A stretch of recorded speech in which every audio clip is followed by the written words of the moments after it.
How's that? Can you hear me? Thank you very much. Really, really wonderful questions, really provocative. I won't be able to anywhere near cover all the issues that people raise, but I just want to pick up on a couple of them. On the issue of first world feminists and third world feminists and the global south and the rich north, I think everybody realizes that we're in a period of what people call neocolonialism or neo-imperialism, in which the rich countries are trying to get richer and to impoverish the poor countries more.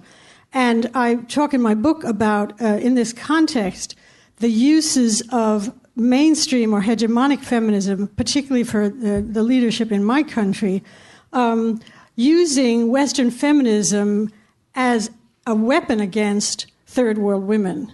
And there's several aspects of that. One is, of course, the support that we have for the Afghan war and the Iraqi war by our female leadership, Hillary Clinton et al.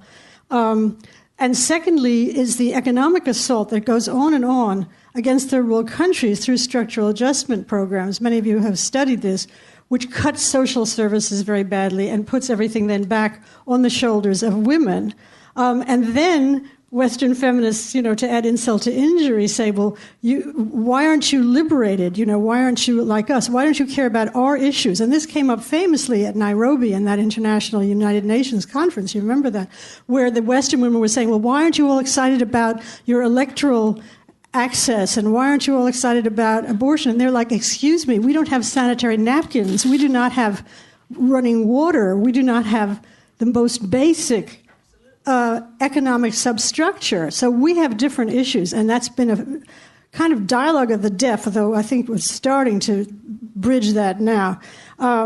So I think that to the extent that, what I'm arguing is that the extent that Western feminists are not aware of their complicity with our government's policies around the world, we are betraying other women, our sisters. So that's one point.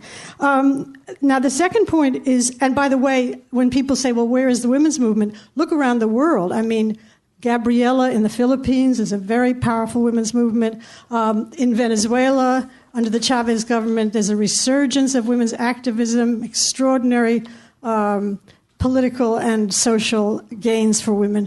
So the women's movement is probably more palpable in third world situations than it is in the West. I'm not sure if that's exactly right, but okay. Next thing, I think this point came up several times today and also in my session last night. It's a really interesting point which I want to incorporate and think about, which is, on the one hand, women at work. The minute we enter the paid workforce, we're free to be exploited along with our brothers.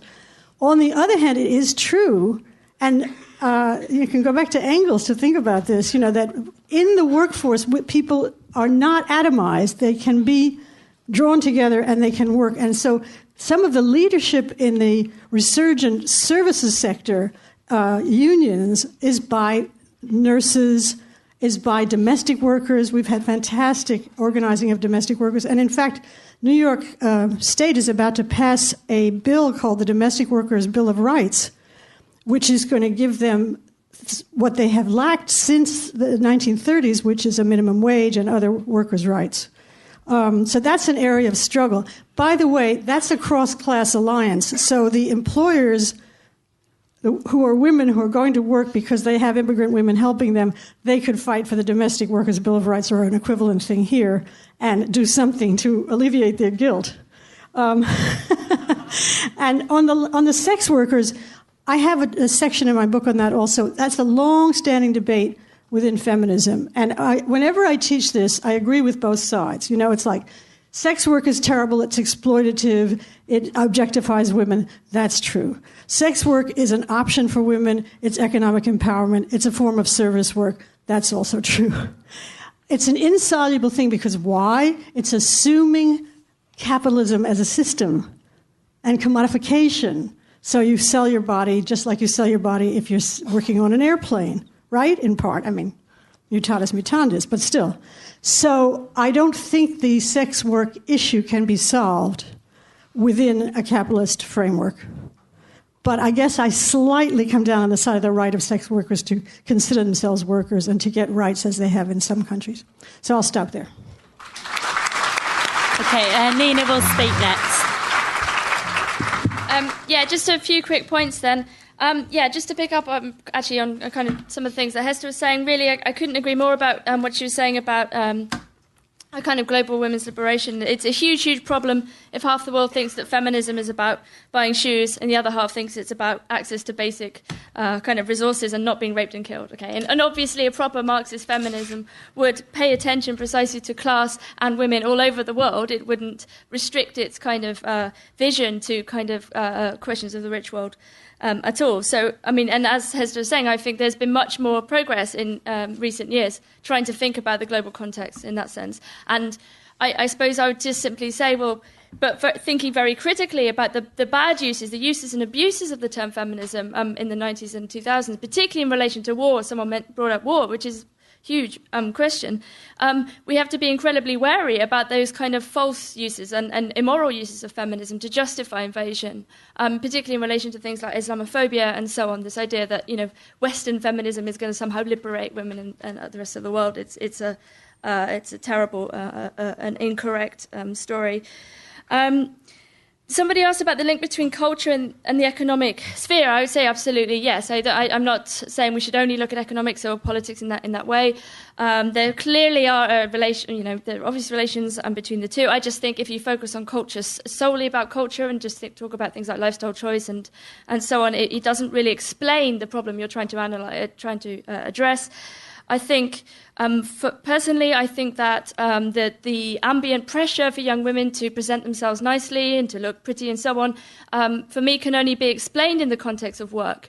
What does it mean to sell yourself as a good employee? What does it mean to be a kind of perky worker and so on? And I think the so-called sexualization of young women has to be understood in that context as a kind of demand to self-exploit, right? It's easier for companies, for employers, if people exploit themselves already. You don't have to shout at them to dress in a certain way if they already do it. So I think that's my understanding of the link between culture and economics in relation to work. And I suppose just finally, I mean, there is a kind of historical point about the kind of depression of wages that happened in the 20th century. I mean, men's wages were depressed so that women could enter the workforce. Right? This is a kind of crucial economic fact. It's not simply that women are paid less. We know they are. They're in more precarious and part-time work. It's that all work, all pay has been depressed, right? So that this fantasy, like the 50s model, let's say, and there's a complicated story about that, but the 50s model, say, of the male breadwinner being able to support his wife and kids and house, is no longer, nobody has that fantasy anymore. Even if you're a upper middle class person, you both assume you have to work or something. It's not. There's a kind of overall sort of like, not even stagnation, but depression of wages. And I think the positive things that people were saying about organisation, yes, precisely, women are organising at work, and we've seen a kind of rise of very strong female union activists, and this is obviously only a kind of positive thing. On the question of sex work, I absolutely share Hester's complicated, ambivalent feelings towards it. I veer, though, towards thinking of it as a form of work, and as such should be unionised. In fact, given my critique of work, I would suggest that all sex workers should go on strike, but then all workers should go on strike. Anyway.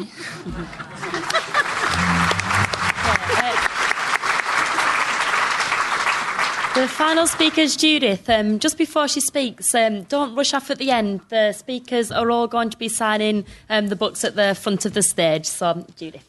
Right, well, thanks for a brilliant discussion, and it's great to have been part of the panel. I mean, there's so many things to come back on, but I'll just try and address some of the themes. And I think one of the themes was the relationship between exploitation, being at work, being exploited, and oppression, and the whole thing about the role of women in the workforce, and also just the fact that actually all women suffer some sort of oppression, don't they, in the system? It isn't the case that only working class women suffer oppression. Oppression cuts across class. Some of the MPs on the big money and everything else faced horrible sexism, didn't they? You remember the Best of Breastminster? It was all the MPs and who had the biggest breasts. This was in the Sun. All this sort of stuff. This is sexist, isn't it? And these women suffer it. But I think when we have to look at that the relationship between oppression and exploitation, we have to see that actually where exploitation and oppression intersect, where you have a situation where you're exploited, where you're an employee or worker and you're oppressed, whether it's through racism, whether it's through women's oppression, whether it's through homophobia, whatever it is, this makes your experience of your oppression is intensified by that class relationship, by you being exploited, by you being a worker. But, and this is where maybe I slightly differ perhaps with Nina's sort of characterization, I suppose, of work, because in a way I feel like it's just been portrayed as another burden, and I feel like it is actually the key to us being able to fight and go forward. I think actually, that I don't actually think that men's wages were brought down in order for women to come in the workforce. The post-war boom drew in huge numbers because the system needed more workers. Now, obviously, we all know women have worked for many generations, working class women in particular, while the ruling class women were sort of painting and, playing the pianoforte and stuff, working class women were working. So this isn't just brand new. But of course, the big expansion did come after the Second World War and the post-war boom. But I think this became the key to our emancipation, the key for us to be able to fight back. And therefore, for me, it is women are a permanent part of the workforce. We're not just in precarious, jobs on the edge. And we are joining unions at a faster rate than men. Now, obviously, some of the men's jobs have been cut back, but the fact is we're well and truly part of an organised part of the workforce. Now, even for those women and men who are parts of more of the precarious sections of the working class, the way forward for them to win anything is for the organised working class to go forward and fight. That's the thing, isn't it? There's no other social force in society both that has the potential political and economic power to fight back, but also that it has an internal, inherent drive to unity. Regardless of if you've got a racist worker or a really sexist, chauvinist worker or whatever. Ultimately, in times of struggle, they are forced to unite over that, forced to fight together, and actually forced to overcome divisions. And there's no other social force in society that has that. A couple of specific points on prostitution. I think actually prostitutes should have a right to organise and be in unions. They are some of the most vulnerable women who face danger and everything else, and the state and everything else. But ultimately, I don't believe it is just like another job. Actually, a lot of jobs will have to happen under socialism, whether it's baking, whether it's medical care and everything else. This is a job I do not believe, or this is a function I don't believe will be either necessary or desirable under socialism. And actually, the commodification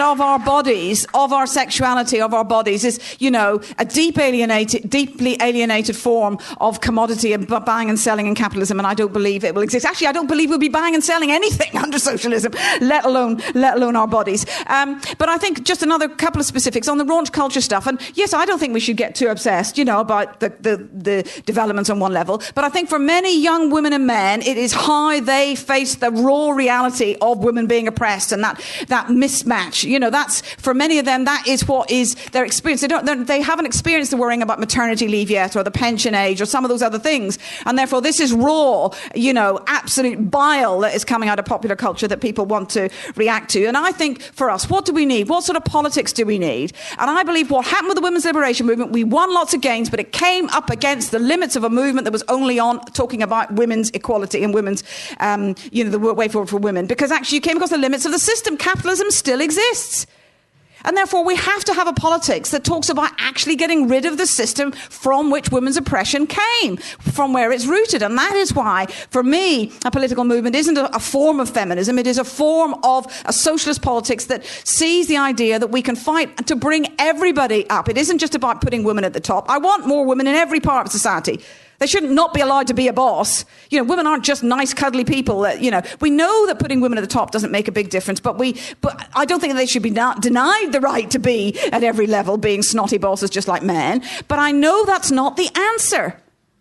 What is the answer? The answer is for a united movement from below, self-emancipation of women workers, of male workers, of all of us. We are the social force that can make a difference. Revolutionary change, and in the history, you have seen that when there's been revolutionary change from below, when there's been a challenge from below, then actually the question of women comes to the fore. not just about equal pay, but also about things like sexual liberation and what we can wear and how we... Look at the Spanish Civil War, look at the Russian Revolution, look at the 1980s revolutions in Eastern Europe. All of these brought these sort of questions to the fore. So for me, that's the potential for hope, that we do have power. We don't have to wait for somebody else to do it for us. We fight on every single issue today, and the crisis will be difficult for women. The welfare state, the public sector, lots of women's jobs, and lots of things that women need in terms of services. So we're going to have a really united campaign, but actually for me, the working class is the force that's got the ability to challenge it. So I'll leave it there.